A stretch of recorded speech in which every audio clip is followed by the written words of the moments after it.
Bueno, Martín Churba, diseñador textil creativo multitarea, porque claro, pues me acuerdo hace años, más de 25 años, o sea, hice más de 20 años. Hice más de 20. para bajar, para negociar para abajo. Me acuerdo que al principio eras también actor, o sea, compartías también las dos tareas, arduas tareas creativas, con lo que también tenés algo con el cuerpo, que creo que también debe tener que ver con la indumentaria, ¿no? Porque sos muy textil, digamos, en el sentido que van a ver que él desarrolla desde el hilado hasta los tejidos, te metes como desde la estructura de la tela hasta la superficie, ¿no? Porque por ahí cuando uno por ahí piensa diseñador textil, se imagina algo más sobre superficie de la tela, pero también tiene que ver con la construcción de la tela, la intervención que hace Martín. Creo que la construcción y la de construcción y destrucción de la tela para volver a rearmar otro sistema textil paralelo, en el que uno también termina desconociendo esos materiales que por ahí los das vuelta y decís, ah, es esto. O al mismo tiempo va generando capas también en otros. Por ejemplo, hoy veía unos tweets intervenidos o, digamos, tejidos clásicos que él los sobreimprime, pero con un don en el que las dos texturas, como les contaba recién por ahí de los suéteres de llama que estábamos hablando, u otras telas clásicas, digamos, no lisas, por ahí tejidas o estampadas, o tejidas por vos, donde también le sobreimprimís, digamos, ese doble discurso. No sé, me gustaría que empieces por ahí a contar vos, porque me da vergüenza. No, me parece que está bueno que empecemos a ver directamente los materiales y tocar y ya meternos directo en la charla. Como una manera de salir de la zona de confort. Los íbamos a invitar a todos los que quieran y puedan acercarse a ver esta exposición que preparamos para ustedes, para luego volver a sentarse y vamos a hablar del trabajo. Parece que lo táctil es como que nos va a abrir hacia después poder entender mejor las imágenes planas.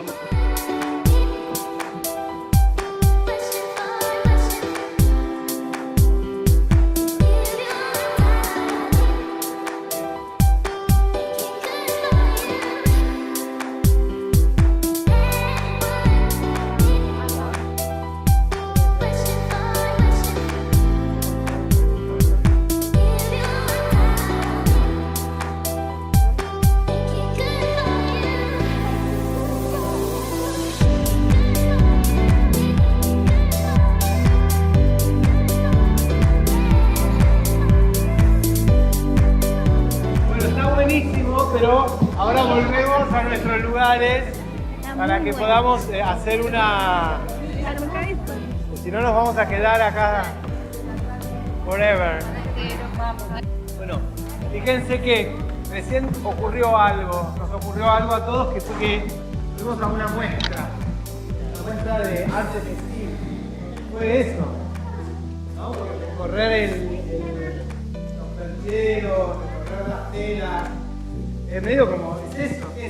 ¿Qué es si no ir a una muestra, ¿no? Es esto que nos pasó recién. Y eso fue una muestra del trabajo colectivo, del trabajo de todos. No fui yo el artista, ni fui yo el espectador. Yo fui artista y espectador igual que casi todos. Porque el que tal vez no hizo un pedazo de tela, vive de alguna manera esta exposición como propia. Porque, bueno, algunos conocerán la serigrafía, otros el bordado. Y bueno, finalmente es un acto de apropiación, un acto afectivo, esto del diseño. Y los tejidos, las telas, tienen como una propiedad un poco, así como son mundanas, en el sentido de que estamos todos los días en contacto con tejidos, dormimos entre telas, nos bañamos y luego nos secamos con tela y nos vestimos con tela. Digamos que es el material más cercano que tenemos.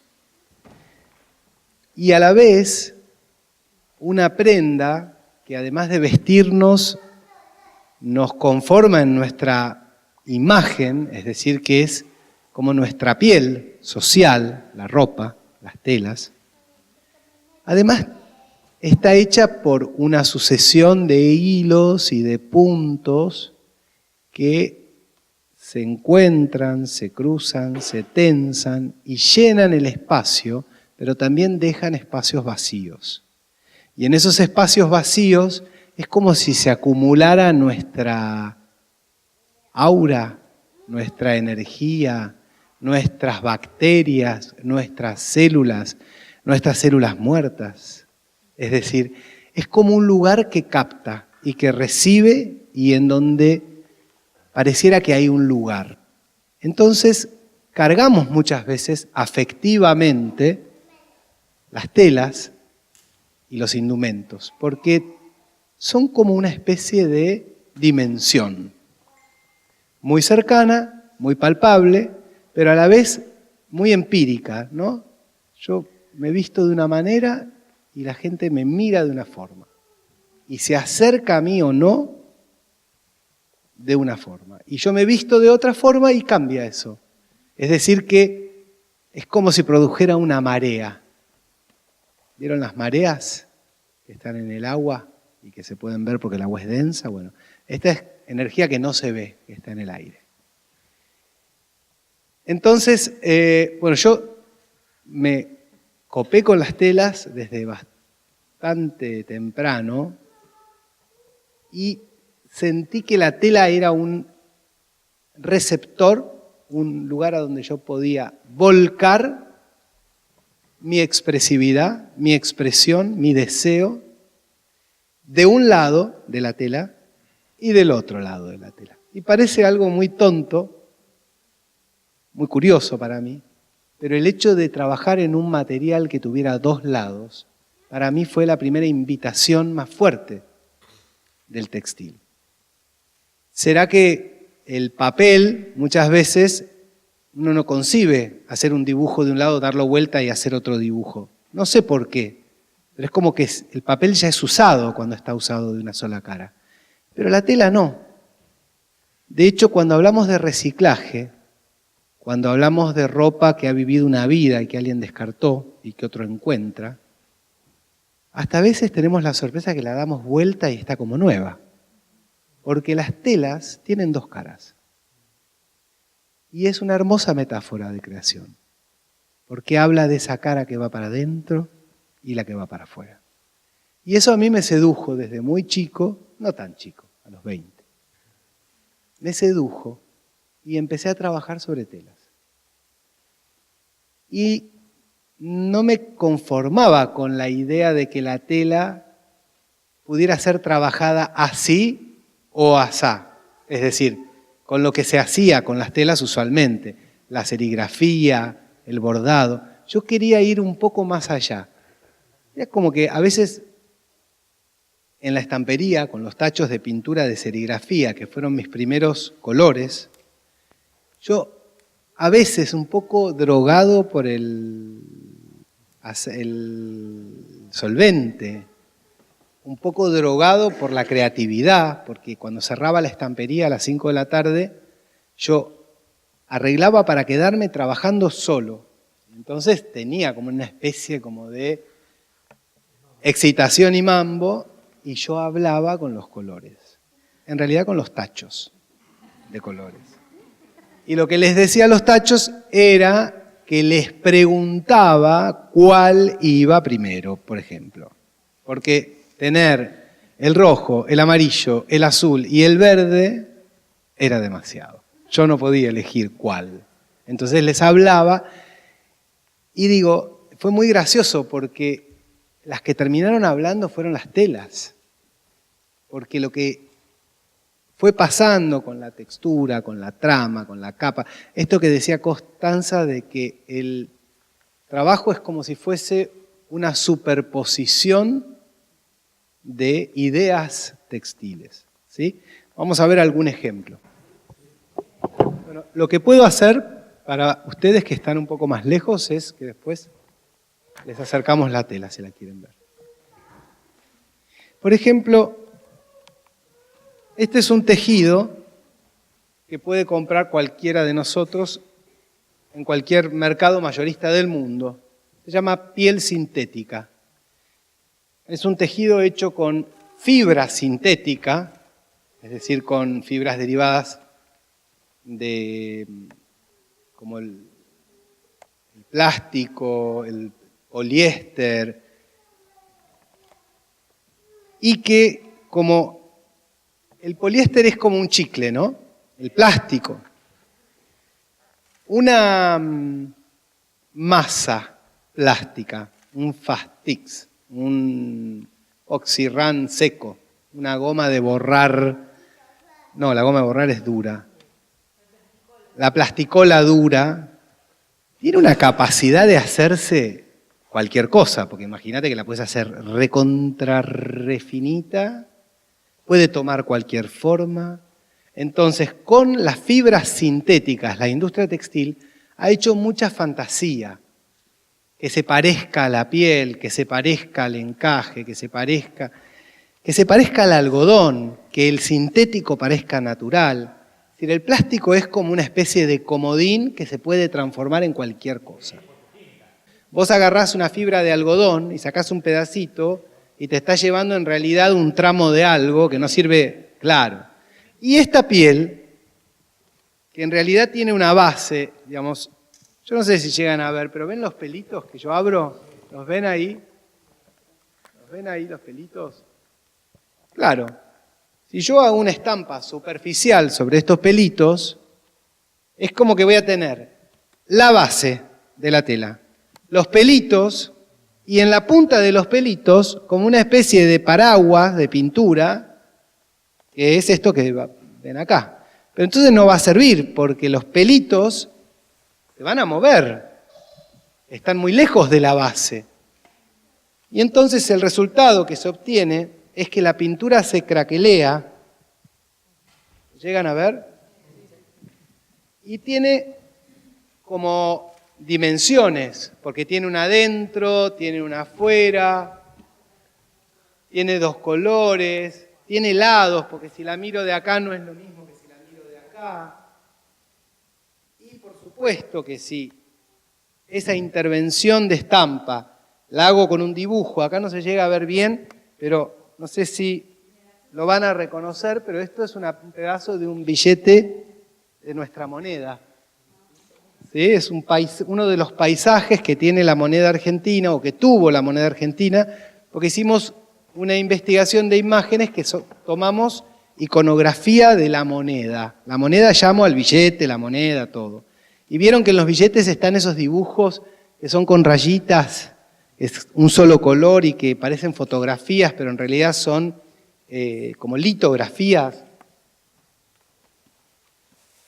Entonces se descompone el dibujo y aparece como otra lectura del textil que estamos viendo. Entonces hay como distintos capas, ¿no? Está la capa del dibujo, está la capa esa del dibujo todo quebrado, está las sombras, está como esa alfombra de pelos que está por debajo. Y todo eso en realidad empieza a ser como una posibilidad, porque yo no lo hago para hacer cuadros esto, lo hago para que esté en contacto con el cuerpo.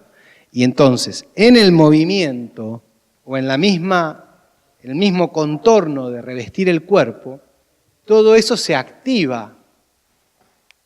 Y entonces se vuelve un textil que te despierta a un indumento, te despierta a una indumentaria, te lleva a imaginarte un tipo de ropa que vos harías con esto. Porque la inspiración es el textil.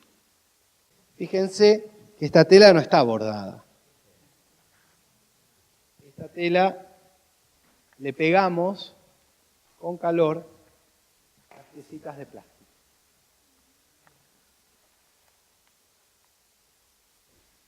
Pero en el momento que pegamos, necesitábamos un papel que protegiera la tela de la plancha, porque si no se queda el plástico pegado en la plancha. Y ahí pones lo que se llama el papel manteca, que es un papel siliconado. Pero ¿qué pasa si en lugar de usar papel siliconado usas un foil? Que el foil es un celofán que no es sensible al calor, que es fuerte al calor, pero que tiene una capa de pintura que si vos la mordés con algo, con algún mordiente, te la llevas. Entonces tenemos de nuevo la doble lectura de un material doble que tiene un lado con un interior y otro lado. ¿Sí? Entonces, estos discursos que, de nuevo, son acerca del diseño textil, yo tampoco los hago como arte. Yo los hago como diseño para indumentos. Muchas veces es mejor esto que lo que hago después con esto. Pero bueno, pero es mi métier. Entonces les quería contar este trabajo. Este es un trabajo en donde muchas capas, muchas ideas, pero también provenientes de muchos ámbitos, porque ahí inclusive hay una cosa industrial que forma parte del proceso creativo.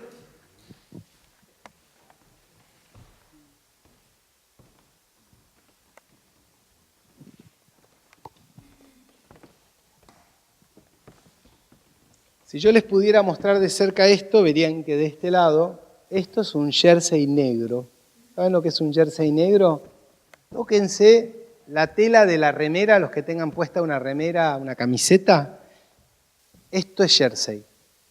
Es decir, que casi todos tenemos puesto algo de jersey, porque es lo que usa el 90% de la gente, ropa de punto, tejida en telar circular. Muchas veces de algodón, muchas veces de mezcla y muchas veces sintética. Pero es una tela que como un crochet se teje en un círculo, con un hilo que va alimentando y que va haciendo la cadeneta y que va tejiendo. Entonces vos sacás un tubo de jersey negro que después se manda a abrir en una tintorería y queda una tela, se termina, porque como es un jersey y fue tejido en espiral, tiende a irse, no queda derecho, entonces en las tintorerías lo ubican. Y nosotros queríamos, yo tenía como la fantasía de encontrar un cordón, cuando digo un cordón, quería un hilo, quería una piola, para poder empezar a abordar el tejido, para abordar el detalle, para tener un material que en sí mismo fuese fragmentado. Entonces, conocí a un ingeniero que trabajaba en una fábrica de ropa de hombre haciendo camisetas polo.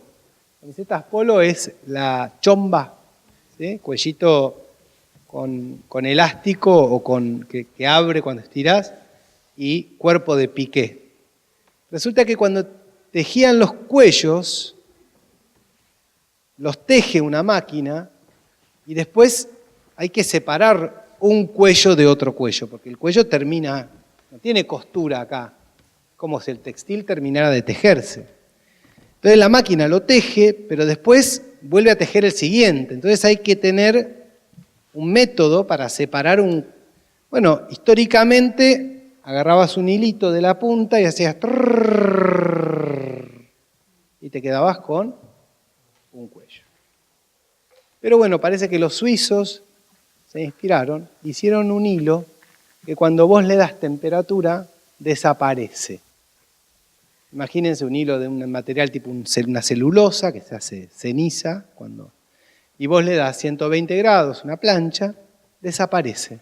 Entonces vos planchás el cuello y se separa solo, porque está unido por ese cuello, por ese hilo sensible al calor. Él me contó esto, entonces dije, bueno, podemos usar ese hilo, y como yo utilizo calor para imprimir mis textiles, en el momento en que imprimo la tela, ese hilo va a desaparecer. Y lo probamos. Y este es el resultado.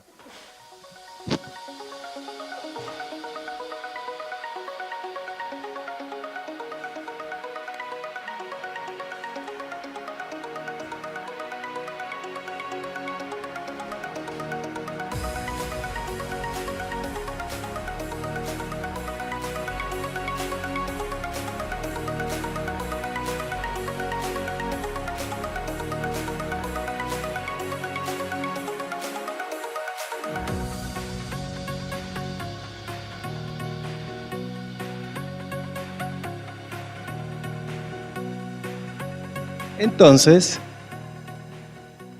como es jersey, acá obtuve la cinta que yo buscaba. Pero como es jersey, si yo lo estiro, si yo corto el borde de mi remera, ¿qué pasa? Se enrula. ¿Vieron que se enrula? Que te queda como... No sé, acá yo soy un poco más viejo que todos, pero que se acuerdan de Flashdance, la ropa cortada así. Pero, fíjate.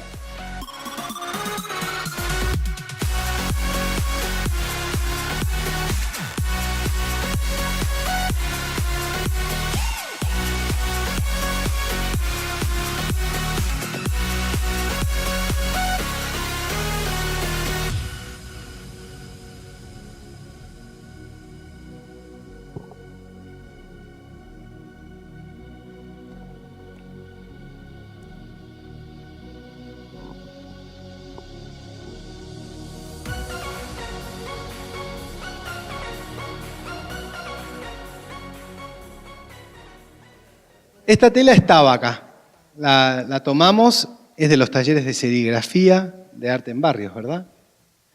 Y yo la puse acá porque cuando la acerqué empecé a ver como una tipología de una prenda, ¿no? Con una manga, como una cosa medio geométrica. Y me interesó mostrárselos porque, claro, esto yo no lo traje hecho, esto se armó acá. Pero que tiene el mismo mecanismo y es entrar en contacto profundo con los materiales. Cuando digo profundo es dedicarles un tiempo, investigarlos, pesarlos, tocarlos, olerlos, rozarlos, estresarlos, porque de alguna manera conocerlos es eso.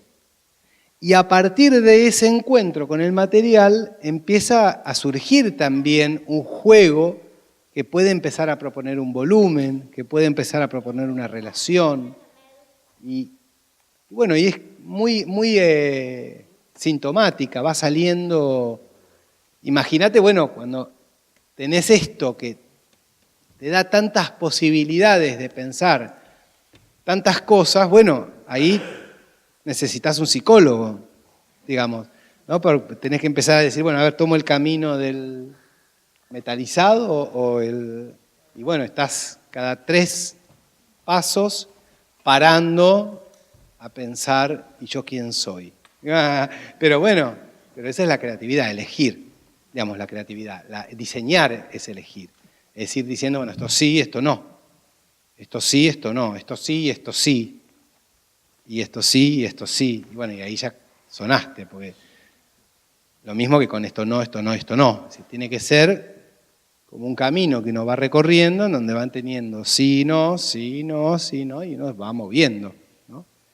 Este es otro tejido que está hecho con sublimación, es un poliéster que está mandado a plisar primeramente. Las plisadoras son máquinas como las de así como hay estamperías, antes, porque ahora no quedan casi, había plisadoras, que son grandes planchas con distintas matrices para arrugar la tela geométricamente. Entonces, esto es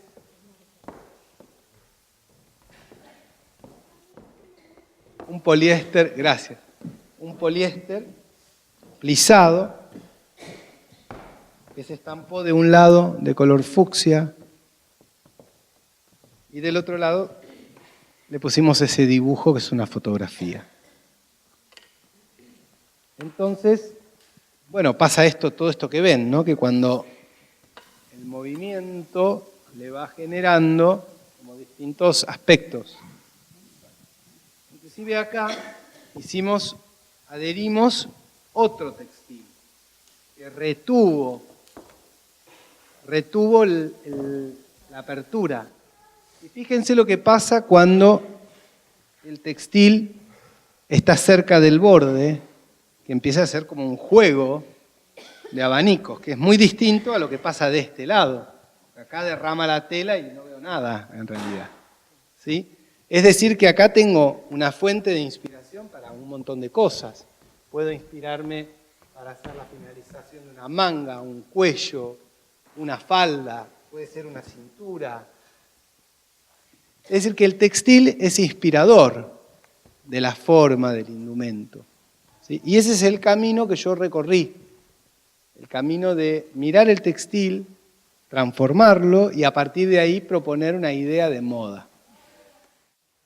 Un día voy a la estampería de serigrafía donde hacemos algunos procesos y veo unas telas en la punta de la mesa que tenían la superposición de muchos dibujos, uno arriba del otro. Y le digo a... Ay, me fue el nombre de Tino. Le digo a Tino, le digo, ¿y eso? No, me dice, eso es basura, me dice. Sí. Chan. No era la primera vez que me pasaba que la basura era lo que más me gustaba del lugar. Acá me pasó lo mismo. Resulta ser de que ellos usaban unas telas para las puntas de mesa, se llaman, para no manchar las mesas, y ponían unas telas. Entonces, claro, era la misma tela que hoy la puse, porque hice este dibujo, mañana la doy vuelta y uso otro dibujo, y así, en la misma tela que la voy dando vuelta y la voy estampando con muchos dibujos. Eran joyas. Eran joyas. Y dije, bueno, a partir de ahora no las tires más, te las compro. Imagínate que era como, no voy a decir que era como robarle, porque le estaba diciendo que le compraba, pero era como alterarle el orden de lo que tiene valor y lo que no. Peligroso. Digamos, ¿qué me estás diciendo? ¿Que tráfico de qué? Digamos, como... Y ahí nosotros hicimos una serie de kimonos entramando que están hechos con esas telas. Y pantalones. Kimonos y pantalones.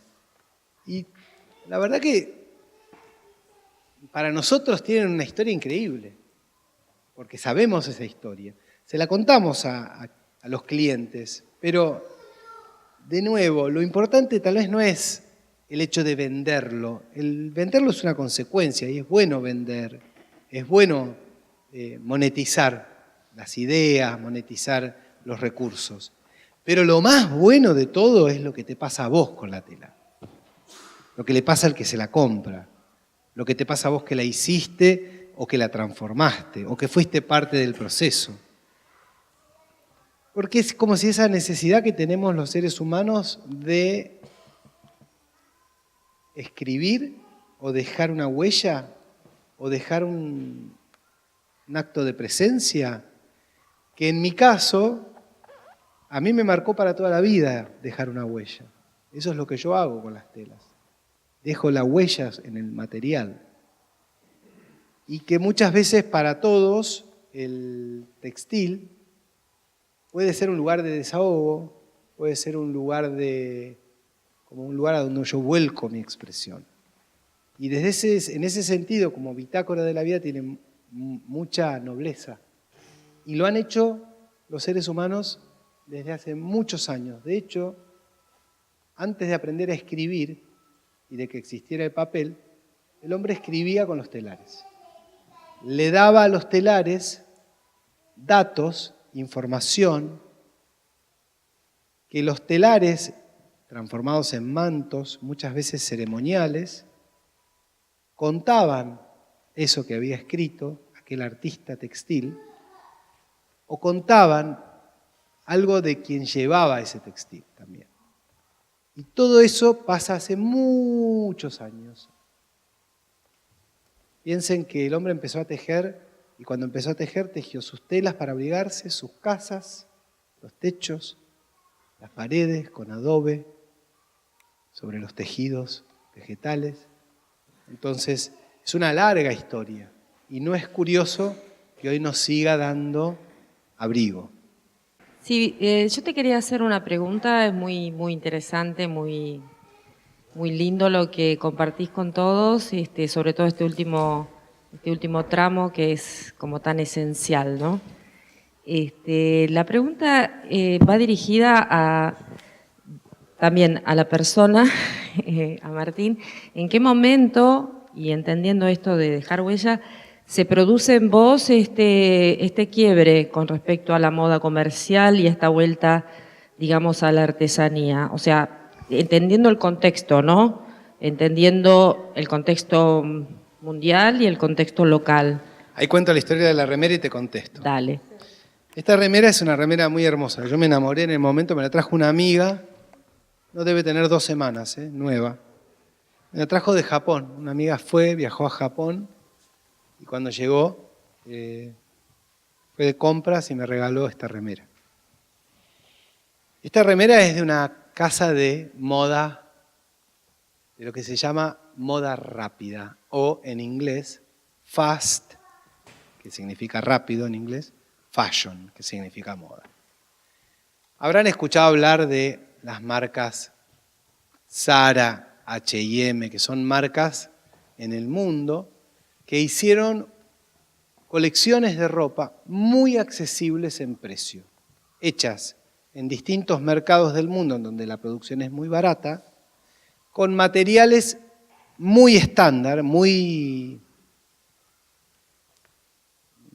regulares, no podríamos decir muy buenos creo que tampoco, regulares, tampoco podemos decir que son malos, pasables.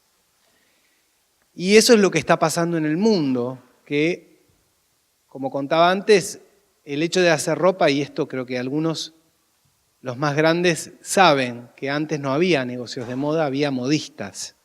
Había modistas en los barrios y la gente compraba la tela en un negocio que se llamaba sedería, que no vendía solo seda, vendía muchos tipos de tela, y compraba la tela para el pantalón, para el hijo, para la camisa, para la falda, para el vestido de 15, etcétera, y lo mandaba a hacer con una costurera.